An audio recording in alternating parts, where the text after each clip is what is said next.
এখানে যেটা শুনলাম যে 85 ফুটের কালি হচ্ছে, সত্যিই কি 85 ফুটেরই করা হচ্ছে? 85 ফুটেরই হচ্ছে। তো মূর্তিটা কোথার থেকে আসছে? নদিয়া থেকে আসছে। নদিয়া থেকে আসছে। এখানে যে 85 ফুটের কালিটা হচ্ছে, সেই কালিটা কিসের তৈরি হবে? আর কালী ঠাকুরের মূর্তিটা এত বড় করা হচ্ছে, তো এই বিষয়ে কিছু বললে ভালো হয়। কেমন লাগছে? দৃষ্টি আকর্ষণ গোটা ওয়েস্ট বেঙ্গল লোক দেখবে যে হ্যাঁ কুলটি হলে জায়গা আছে, হ্যাঁ এখানে একটা কালী পুজো এরা করে, হ্যাঁ মানে একটা আকর্ষণীয় করার জন্য আমরা করেছি। হ্যাঁ। কুলটি জায়গাটা পুরো মিলে গেছে। তাও কত লোকের তাও সমাগম হতে পারে আন্দাজ মোটামুটি এত বড় একটা? পাবলিক বলতে পারবো, আমরা বলতে পারবো। তাও একটা আন্দাজ যে আমি জানি অনেক লোক হবে, কোটি কোটি লোক হবে, হ্যাঁ কোটি। পাবলিক বলবে কত লোক হবে। আচ্ছা, হে গাইস, চলে এলাম আরও একটা নতুন ভিডিও নিয়ে। আর আজকে আমি চলে এসেছি 85 ফুটের কালী হচ্ছে সেই জায়গাতে। আর 2025-এ তো আমরা বিশ্বের সবথেকে বড় দুর্গা ঠাকুর দেখতে পেয়েছি। আরও এই বছর 2025 সালে সবথেকে বড় আমরা কালী ঠাকুর দেখতে চলেছি। বিশ্বের সবথেকে বড় কালী ঠাকুর 85 ফুটের কালী হতে চলেছে আমাদের এই কুলটিতে। তো প্রিপারেশন কেমন কি চলছে, তার সাথে সাথে ওপেনিং কত তারিখে রয়েছে, তোমরা কিভাবে আসবে এখানে, সমস্ত কিছু ইনফরমেশন থাকছে এই ভিডিওতে। তো চ্যানেলে যারা নতুন আছে তারা চ্যানেলটি সাবস্ক্রাইব করো, লাইক করো, শেয়ার করো। তো চলো আজকে তোমাদেরকে ঘুরে দেখাবো বিশ্বের সবথেকে বড় কালী ঠাকুরের প্রতিমা। আর এই দেখে নাও, বেশ বড় সড়ো একটা ব্যানার দেওয়া রয়েছে কালী ঠাকুরের। আর এই ব্যানারটা রয়েছে কুলটি ইয়ং মেন্স অ্যাসোসিয়েশন আর গান্ধী ময়দান যেখানে মাঠটা রয়েছে। আর বিশেষ আকর্ষণ হচ্ছে 85 ফুটের কালীর প্রতিমা। দেখে নাও, কালী ঠাকুরের প্রতিমাটা কিন্তু 85 ফুটের হতে চলেছে, বেশ বড় সড়ো করে লেখা রয়েছে। ব্যানারটার পাশেই ঠিক রয়েছে স্ট্রাকচারটা যেখানে কিন্তু 85 ফুটের কালী ঠাকুরটা মানে তৈরি হবে, বানানো হবে সেই জায়গাটা। এখানে দেখে নাও, বেশ বড় সড়ো একটা বাঁশের স্ট্রাকচার বানানো হয়েছে, অনেক বড় সড়ো রয়েছে। এটা আরও উচ্চতা করা হবে, আই থিঙ্ক এটা 40-50 ফুটের মতন করা হয়েছে এখনও তক্ষ। আর এটা দেখে নাও, এখানে কিন্তু একটা মেলা বসছিল, আই থিঙ্ক কিছুর একটা মেলা হয়েছিল।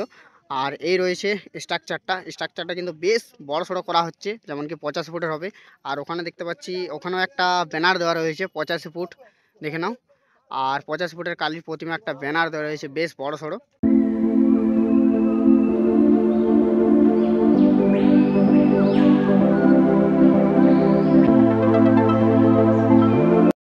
তো মূর্তির যে কাজ করা হচ্ছে, এখানে কিন্তু একটা দাদাকে পেয়ে গেছি, দাদার কাছে কিছু জেনে নেব মূর্তির সম্বন্ধে।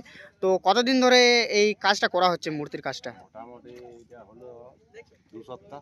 2 সপ্তাহ ধরে এই যে বাঁশের কাজ করা হচ্ছে, এটার উপরে কিসের কাজ?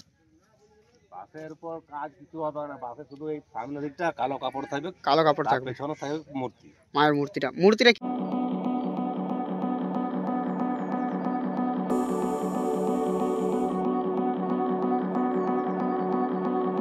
আর এই সাইডে দেখে নাও, এই সাইডে কিন্তু একটা মেলার ডেকোরেশন হয়েছিল, আই থিঙ্ক দুর্গাপূজার কিছু ডেকোরেশন হয়েছিল। দোকানদানিগুলা সামনে সামনে যে রাইডগুলো ছিল সেগুলো কিন্তু উঠানো হচ্ছে, দেখে নাও। এগুলো কিন্তু উঠিয়ে সাইড করা হচ্ছে, যেহেতু এত বড় একটা মায়ের প্রতিমা তৈরি হবে, কালী ঠাকুরের মায়ের প্রতিমা। দুর্গা ঠাকুর তো গেল, আর এবার চলে আসছে মা কালী।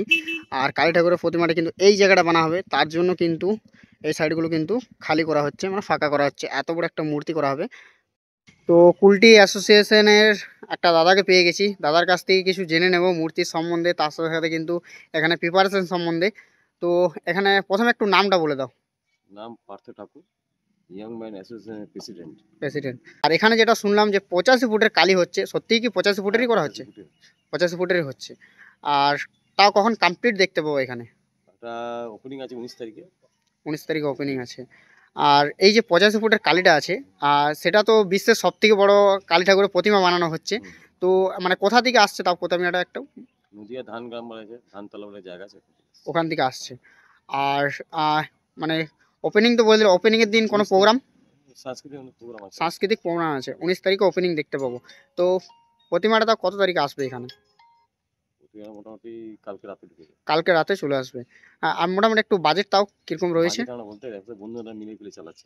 হ্যাঁ, সবাই মিলে মানে কমিটির মেম্বার দিয়ে বানানো হচ্ছে এটা। তো বাজেটের কোনো ইয়া নেই।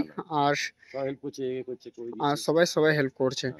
আর এখানে যে 85 ফুটের কালীটা করা হচ্ছে, সেটা কোনো চিন্তা ভাবনা, সবাই মিলে চিন্তা ভাবনা না? করেছে এটাই, এই কারণে কুলটি একটা গর্ব, একটা জায়গা আছে, হ্যাঁ এই জায়গাতে বহুত পুরনো শিল্প এখানে ফ্যাক্টরি আছে, হ্যাঁ সেল, ঠিক আছে। পৃথিবীর সব থেকে বেশি পুরনো ফ্যাক্টরি, সেলের ফ্যাক্টরি আমাদের কুলটি, হ্যাঁ গুগলে লেখা আছে। হ্যাঁ। এবারে মেন কথা হচ্ছে কারখানা 12,000 লোক কাজ করতো, 12,000, করার পর এখন চলে এসেছে 1200 লোক। 1200 লোক। কুলটির আর্থিক অবস্থা খুব খারাপ, বেকার প্রচুর বেড়ে গেছে, কোনো চাকরি ফাকরির কারণে সব এদিকে দৌড়াদৌড়ি করছে, মানে অবস্থা কুলটি খুবই খারাপ। এটাকে জাগাবার জন্য আমরা করলাম সবাই মন্ত্রী, মুখ্যমন্ত্রী, এমএলএ যারা আছে এর মধ্যে সরকারের মধ্যে তাদের নজরে পড়বে যে হ্যাঁ এখানে কুলটি বলে একটা জায়গা আছে, এখানে একটা খুব পরিস্থিতি খুব খারাপ। হ্যাঁ।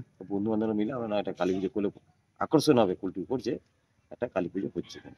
আর এই যে কুলটির লোকের নাম অনেকে জানে না, লোকে ফোন করবে যে দাদা কুলটি কোথায়। হ্যাঁ সবথেকে পুরনো শহর কুলটি, হ্যাঁ। কুলটির পরিস্থিতি অত খারাপ, নামই লোকে ভুলে গেছে। তো এখানে যে 85 ফুটের কালিটা হচ্ছে সে কালিটা কিসের তৈরি হবে? ওটা সিমেন্ট বালি মাটি সব মিলিয়ে সব সিমেন্ট মানে ফাইবারের হবে না, মানে ফাইবার কিছু ফাইবার মিক্স আছে। কিছু ফাইবার মিক্স থাকবে। হ্যাঁ, আর কালী ঠাকুরের মূর্তিটা এত বড় করা হচ্ছে, তো এই বিষয়ে কিছু বললে ভালো হয়। কেমন হ্যাঁ, লাগছে? দৃষ্টি আকর্ষণ গোটা ওয়েস্ট বেঙ্গল লোক দেখবে যে হ্যাঁ কুলটি হলে জায়গা আছে, হ্যাঁ আর এখানে একটা কালী পুজো এরা করে, হ্যাঁ মানে একটা আকর্ষণীয় করার জন্য এটা আমরা করেছি। হ্যাঁ। কুলটি জায়গাটা পুরো মিলে গেছে। তাও কত লোকের তাও সমাগম হতে পারে আন্দাজ মোটামুটি এত বড় একটা? পাবলিক বলতে পারবো, আমরা তো বলতে পারবো তাও না। একটা আন্দাজ আমি যেমন। জানি তো অনেক লোক হবে, কোটি কোটি লোক হবে, হ্যাঁ কিন্তু কোটি। পাবলিক বলবে কত লোক হবে তা আমি আচ্ছা বলতে ঠিক পারবো আছে, দাদাকে অসংখ্য ধন্যবাদ একটা ইনফরমেশন দেওয়ার জন্য। আর দাদা কিন্তু বাড়ি চলে গেছিলো, তা সত্ত্বেও আমি ফোন করে ডাকলাম দাদাকে যে একটু কিছু ইনফরমেশন বলুক। তো দাদাকে অসংখ্য ধন্যবাদ। তো এই কুলটিতে এত বড় একটা মায়ের প্রতিমা বানানো হচ্ছে 85 ফুটের। তো অনেকে কিন্তু আসতে ইচ্ছুক থাকবে, কিন্তু সঠিক মতন গাইড না পায় কিন্তু আসতে পারবে না। তো এই জায়গার কিন্তু ডিসক্রিপশনে লিঙ্ক দেওয়া থাকবে ম্যাপের। তো তোমরা ম্যাপ ফলো করেও আসতে পারো বাইকে, বা তোমরা যদি হেঁটে আসো কুলটি থানা রোড থেকে, তোমরা এই ম্যাপ দেখে আসতে পারো। ম্যাপের লোকেশন দেওয়া থাকলো ডিসক্রিপশনে। আসানসোল দিক থেকে যদি আসো, আসানসোল দিক থেকে তোমরা ডাইরেক্ট বরাকর লাইনের বাস ধরে, তোমরা কুলটি কুলটি থানা রোড বললেই তোমাদেরকে নামিয়ে দেবে। ওখান থেকে তোমরা পায়ে হেঁটে আসতে পারো এখানে। আর এখানে কিন্তু তোমরা লোকেশন পেয়ে যাবে, লোকেশন দেখে তোমরা আসতে পারো থানা মোড়ে নেমে পড়ে।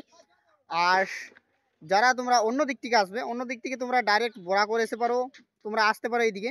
বা তোমরা কুলটির যেখান থেকে আসো না কেন, তোমাদেরকে আসতে হবে কুলটি থানা মোড়।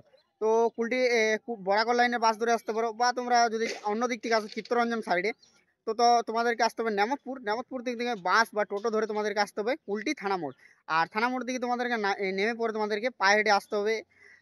ম্যাক্সিমাম 900 থেকে 1 কিলোমিটার মতন কাছাকাছি রয়েছে এত দূর দূরত্বটা। তো তোমরা ওখান থেকে টোটো করেও আসতে পারো, বা তোমরা পায়ে হেঁটেও আসতে পারো। তো তোমাদেরকে আসার কথা বলে দিলাম। আর এখানে কিন্তু একটা সঠিক মানে ম্যাপের লোকেশন দেওয়া থাকবে, তোমরা ম্যাপের লোকেশন দিয়ে আসতে পারো। তো ভিডিওটা কেমন লাগলো?